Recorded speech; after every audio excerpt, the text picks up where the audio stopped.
Recipe కోసం ముందుగా 2 కప్పులు సోయా చంక్స్ తీసుకున్నానండి. వీటిని మీల్ మేకర్స్ అని కూడా అంటారు.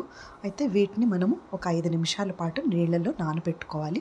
నానిన సోయా చంక్స్‌ని వేడి నీళ్ళలో అంటే బాయిలింగ్ పాయింట్ వచ్చే వరకు కూడా ఉడికించాలి. ఉడికించిన తర్వాత స్ట్రెయినర్ తీసుకొని అంటే వడకట్టే దాన్ని తీసుకొని దాంట్లో ఈ సోయా చంక్స్ వేసి వాటర్ అంతా పోయే వరకు మనం కూల్ వాటర్ కింద ఒకసారి పెట్టాలి. పెట్టిన తర్వాత దాంట్లో ఉన్నటువంటి వాటర్ అంతా స్క్వీజ్ చేసేసి పక్కన పెట్టుకోవాలి. వేడి నీళ్ళలో ఉడికిన తర్వాత చల్లటి నీళ్ళ కింద ఒకసారి పెట్టి ఆ తర్వాత చేత్తో కొంచెం దీన్ని మనకి షేప్ డిరైన్ అయినా పర్వాలేదండి. కొంచెం మ్యాష్ చేత్తో స్క్వీజ్ చేస్తే వాటర్ కంటెంట్ బయటికి వెళ్ళిపోవాలన్నమాట.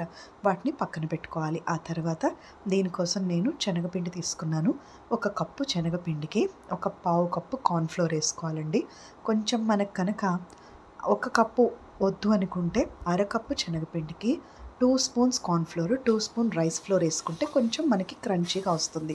లేదా ఒట్టి శనగపిండితో బజ్జీలాగా కావాలి అనుకుంటే 2 కప్పులు శనగపిండి వేసుకొని చేసుకోవచ్చు. ఇక్కడ 2 ఆప్షన్స్. అయితే నేను ఒట్టి శనగపిండి వేసి చేశానండి. క్రిస్పీగా లేకపోయినా టేస్టీగా ఉందన్నమాట. మీకు క్రిస్పీగా కావాలంటే కొంచెం కార్న్‌ఫ్లోర్, కొంచెం రైస్ ఫ్లోర్, కొంచెం శనగపిండి అంటే 1:2:3 రేషియోలో తీసుకోండి.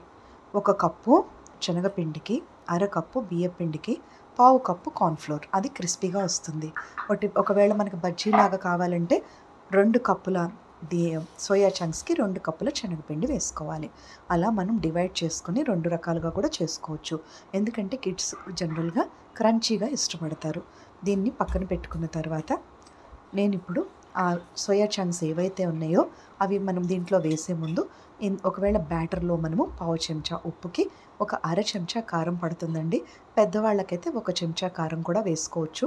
పావు చెంచా ధనియాల పొడి, పావు చెంచా గరం మసాలా వేసుకొని దీంట్లో కొంచెం మనం పావు చెంచాలో సగం సరిపోతుందండి. కొంచెం అంటే కొంచెం బేకింగ్ సోడా వేసుకోవాలంటే 2 చిటికలు సరిపోతుంది. లోపల ఉన్న కంటెంట్ ఆల్రెడీ మనం ఉడికించాం కాబట్టి కొద్దిగా మనం ఇంకొంచెం మంచిగా కుక్ అవ్వడానికి మాత్రమే పావు చెంచాలో సగమైనా పర్వాలేదు. లేదా 2 చిటికలు బేకింగ్ సోడా సరిపోతుంది. బాగా దాన్ని కొంచెం మనం డీప్ ఆయిల్ ఫ్రైలో చేసుకోవాలి. డీప్ ఆయిల్ ఫ్రైలో మీడియం ఫ్లేమ్లో అయితే చక్కగా వేగుతాయి. ఆ తర్వాత ఎప్పుడు కూడా వేగేటప్పుడు మనం అవి పొరపాటున స్ప్లిట్ అవ్వకుండా దూరంగా ఉండి మనం కుక్ చేసుకోవాలి. లేదా ఒక లిడ్ మనం దగ్గరగా పెట్టుకొని అలర్ట్గా చేసుకోవాలి కుకింగ్ అనేది. అయితే మీడియం ఫ్లేమ్లో లోతైన మూకుడైతే కనుక కొంచెం ఆయిల్ వేసినా సరిపోతుంది. ఇవి ఆయిల్ అస్సలు అబ్జార్బ్ చేయవండి. పిండి కలిపే విధానం బట్టి ఉంటుందన్నమాట. మనం పొరపాటుని ఎక్కువ వాటర్ వేసి జారుగా కలిపేస్తే ఆయిల్ బాగా అబ్జార్బ్ చేసేస్తాయి. లేదా సోయా చంక్స్ కనుక మనకి బాగా ప్రాపర్గా లోపల ఉన్న వాటర్ మనం స్క్వీజ్ చేయకపోతే నీళ్లు బాగా గుంజేస్తాయి. అలా కాకుండా మనకు అవకాశం ఉంటే సోయా చంక్స్ని ఒక 5 మినిట్స్ వరకు ఫ్యాన్ గాలి కింద మనం డ్రై చేసుకోగలిగితే కొంచెం సేపు డ్రై అయిపోతే కనుక లేదు అంటే ఒక హాఫ్ మినిట్ అట్లా మనం దాన్ని సన్ రైజ్కి పెట్టినా కూడా వాటర్ కంటెంట్ అబ్జార్బ్ అయిపోతుంది. ఆ తర్వాత చిన్నగా మనం వేసుకుంటూ కొద్దిగా బజ్జీలు ఎలాగైతే కాలుస్తామో సోయా చంక్స్ని కూడా డీప్ ఆయిల్ ఫ్రై చేసుకోవాలి. చేసుకున్న తర్వాత ఇక్కడ ఒకటి విషయం అండి, ఫుడ్ కలరింగ్ అస్సలు అక్కర్లేదు. న్యాచురల్గా మనం కారం ఎక్కువ వేసాం కాబట్టి అది బ్యూటిఫుల్ లుక్గానే ఉంటుంది. నేను ఎక్కడా కూడా ఫుడ్ కలరింగ్ అనేది ఒక్కసారి కూడా ఛానల్లో యూస్ చేయటం లేదు. కెమికల్ కాబట్టి మనం ఇంట్లో వండుకున్నా కూడా చక్కగా మనం బ్యూటిఫుల్గా కూడా వండుకోవచ్చు. ఆ తర్వాత ఇందులో కొంచెం మనం అన్నీ అయిన తర్వాత పక్కన పెట్టుకొని నేనేం చేశానంటే జస్ట్ కెచప్ అండి. మనం ఒకవేళ టొమాటో సాస్ మాత్రం మనం బెల్చింగ్ మెథడ్లో అంటే టమాటాలు నీళ్ళల్లో ఉడకపెట్టి దానిపైన ఉన్న పొట్టు గింజలు తీసేసి దాంట్లో మనం బాగా కొంచెం బాయిలింగ్ పాయింట్లో చేసుకొని ఒక 4 టమాటాలకి ఒక హాఫ్ స్పూన్ లేదా పావు చెంచా షుగర్ యాడ్ చేసుకొని ఒక పావు చెంచా వెనిగర్ కనుక యాడ్ చేసి మనం మరిగిస్తే అదే టమాటా ప్యూరీ అయిపోతుంది.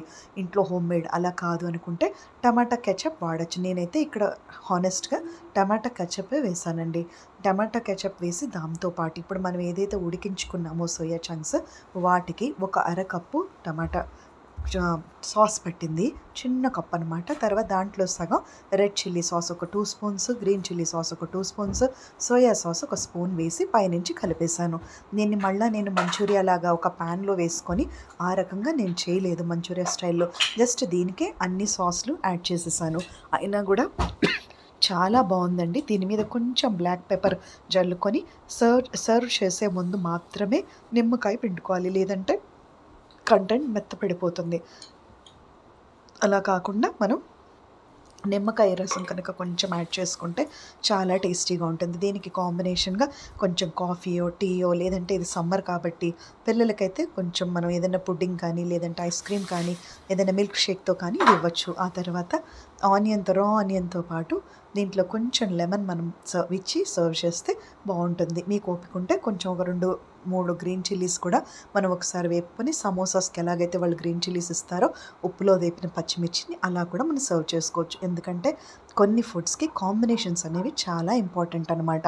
ఇదంతా కూడా శనగపిండితో. అదే మీకు కొంచెం మనం క్రిస్పీగా కావాలనుకుంటే ఒక 2 స్పూన్స్ కార్న్ ఫ్లోర్, 2 స్పూన్స్ బియ్యపిండి, ఒక 2-3 స్పూన్స్ శనగపిండి వేసుకుంటే బాగా క్రిస్పీగా వస్తాయి. అది కొంచెం కొంచెం వాటర్ చాలా తక్కువ వేసుకొని గట్టిగా కలుపుకోగలిగితే లోపలున్న సోయా చంక్స్ కూడా గట్టిగా స్క్వీజ్ చేసుకొని మనం వేసుకుంటే చాలా క్రిస్పీగా ఉంటుంది. అయితే దీనికోసం స్టవ్ మీద పాన్ పెట్టుకొని ఒక అరకప్పు టమాటా సాస్‌కి ఒక అరకప్పు ఒక పావు కప్పు సోయా సాస్ సరిపోతుందండి. పావు కప్పు గ్రీన్ చిల్లీ సాస్ వేసేసి అది కొంచెం ఒక 2 మినిట్స్ మరిగిన తర్వాత మనం ఇవి కూడా వేసి ఈ బజ్జీలాగా మనం ఏదైతే చేసుకున్నామో అది వేసేసుకొని లైట్‌గా ఒక్కసారి వెంటనే బంద్ చేసుకోవాలి స్టవ్. లేదా మెత్తబడిపోతుంది. అది మంచూరియా లాగా బావుంటుందనమాట. అలా 2 మెథడ్స్‌లో నేను ఎక్స్‌ప్లెయిన్ చేశాను. Please subscribe my channel. 3,20,000 viewers అండి. 10 మంత్స్‌లో మన ఛానల్ మంచిగా సపోర్ట్ చేస్తున్న వాళ్ళకి thank you so much. Please subscribe the channel. కొత్తగా ఎవరైనా వ్యూ చేస్తుంటే తప్పకుండా ఛానల్ సబ్స్క్రైబ్ చేసి సపోర్ట్ చేయండి అండ్ యూటిలైజ్ ద ఛానల్. ఎందుకంటే సింపుల్ అండ్ ఈజీ కుకింగ్ మెథడ్లో నేను ప్రతి ఒక్క రెసిపీని కూడా ఎక్స్పీరియన్స్తోనే నేను అప్లోడ్ చేస్తున్నాను. ఎందుకంటే ఛానల్ ఆన్ స్క్రీన్లో ఎంత ఈజీగా మనం కుకింగ్ చూపిస్తామో ఎడిటింగ్ ప్రాసెస్లో ఆఫ్ స్క్రీన్లో కూడా మీరు అంతే సింపుల్గా ఈజీగా ఫీల్ అవ్వాలి. అసలు నా రెసిపీస్ అన్నీ కూడా just 1 minute or 2 minute maximum 5 minutes కుక్లోనే నేను సెలెక్ట్ చేసుకుంటాను.